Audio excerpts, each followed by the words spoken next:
News Channel 5 Network. This is Titans Talk.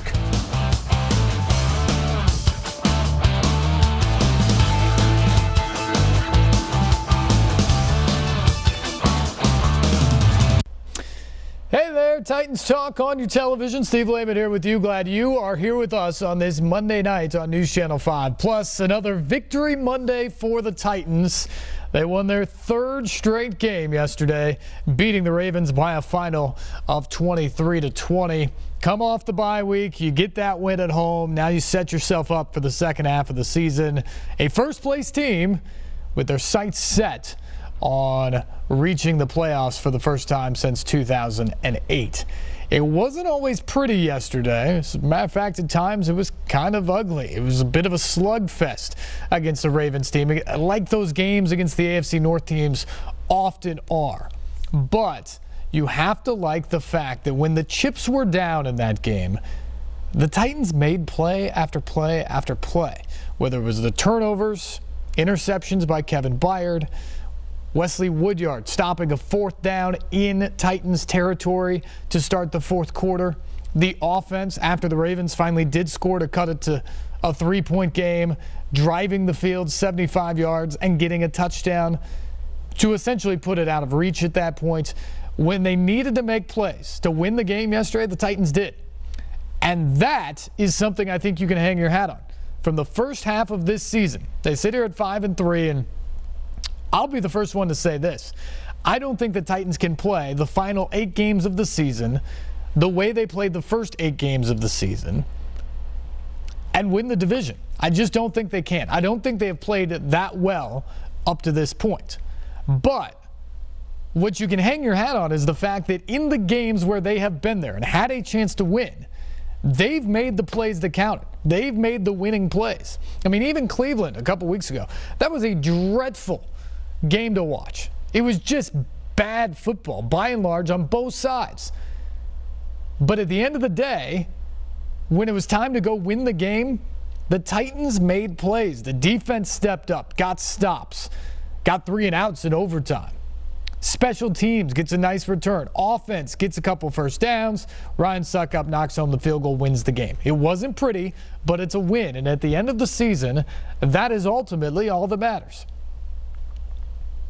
Yesterday, certainly a better performance against a better team in Baltimore.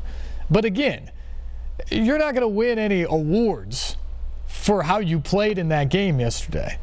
But you do enough. You get a win. You sit here at 5-3 and in first place. The Titans need to play better, but you have to feel good about the fact that you look at a team right now that has not played its best. They certainly have not peaked at this point of the year.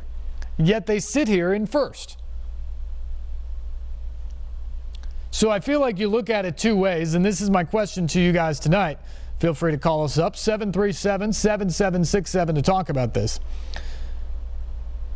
The fact that the Titans have not played their best, how worried are you that through 8 games of the season, the fact that they haven't hit a stride or really peaked yet, that's just who they are, that's what this season is for the Tennessee Titans, and they may not get to that point? Or do you look at it from, I guess, the glass half full perspective of, yeah, sure, they haven't played their best football to this point, but you know what? They stand 5-3 and in first place and can play much, much better. Mike Mularkey talked about it today. He said, look, we understand where we are, and we also understand we need to get better. We've got some things we need to correct. We got to get better. So we're going to go back to work and try and do just that. Do you take any confidence in the fact that when this team hasn't played its best, that has still been good enough to win 5 out of 8 times this year? Again, phone lines open tonight, 737-7767. I thought it was an impressive win coming out of the bye because I thought they changed some things that were issues through the first 7 weeks. Starts have been abysmal for this team this year. And what you saw yesterday was a Titans team that came out and took some shots early on. Play action on the very first play of the game, go 29 yards to Rashard Matthews. 2 plays later, guess who's in the backfield? Adoree Jackson. For his first offensive touch in the NFL, he goes 20 yards on a scaper. red zone issues have been terrible for the Titans this year. The team that led the league in red zone offense a year ago, scoring touchdowns on 72% of their possessions. This year, inside the opponent's 20-yard line, going into yesterday, that number was down to 42%. That was second worst in the NFL entering yesterday.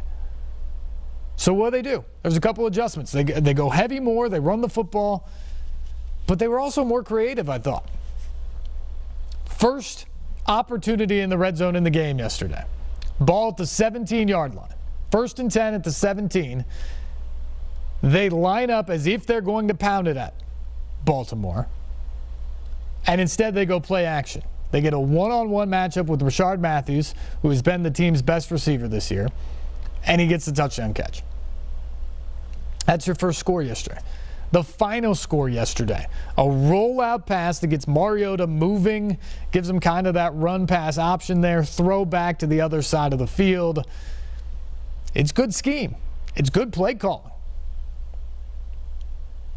I thought they addressed a lot of those issues offensively.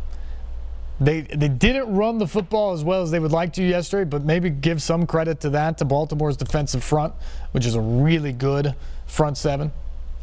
But in general, I thought the way they called plays was good. I thought the way they attacked the red zone was terrific.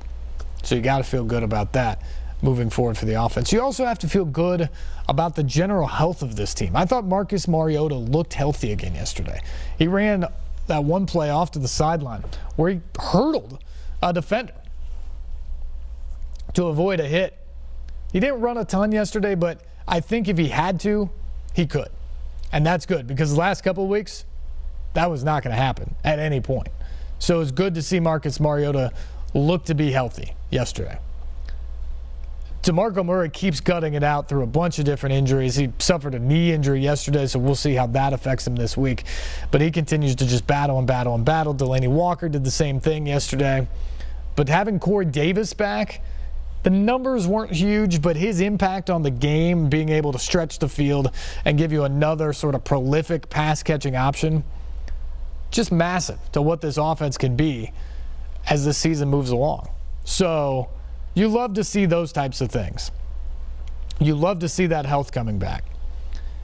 And I continually am impressed by the difference in this secondary from last year.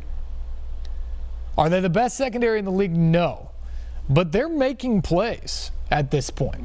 And a big part of being a defender in the NFL, especially in the secondary right now, against these passing offenses, against these quarterbacks, is you've got to have a short memory, because you're going to give up some plays here and there.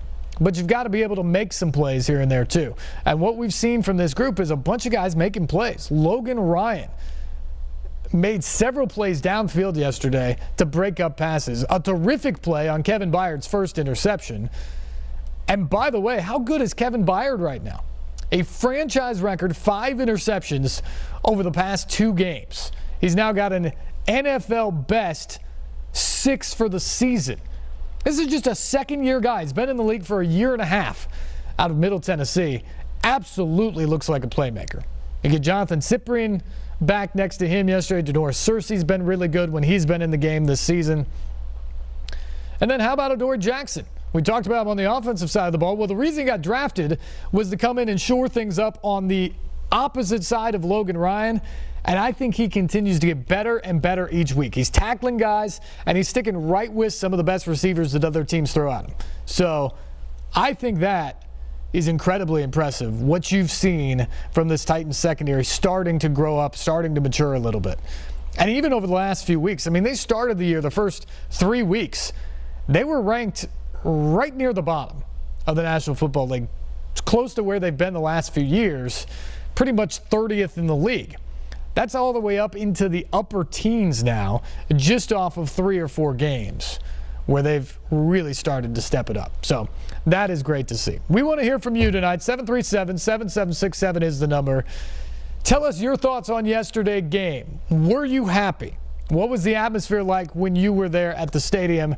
And sort of the macro question tonight, is as you look at the Titans right now, admittedly, they haven't played their best football through the first half of the season, but they also stand in first place at 5-3 overall, essentially in a tie with Jacksonville. Do you take the glass half empty perspective there and say if they continue to play like that, they're going to be in trouble? And I haven't seen anything that makes me believe that they can play better. Or do you take the glass half full perspective and say, look, they haven't played their best, but here they are at 5-3 and in first place in the AFC South? That is a real positive, especially if they can kick it to another gear heading to the second half of the season. Again, phone lines are open tonight, 737-7767. We'll take our first break. We'll come back.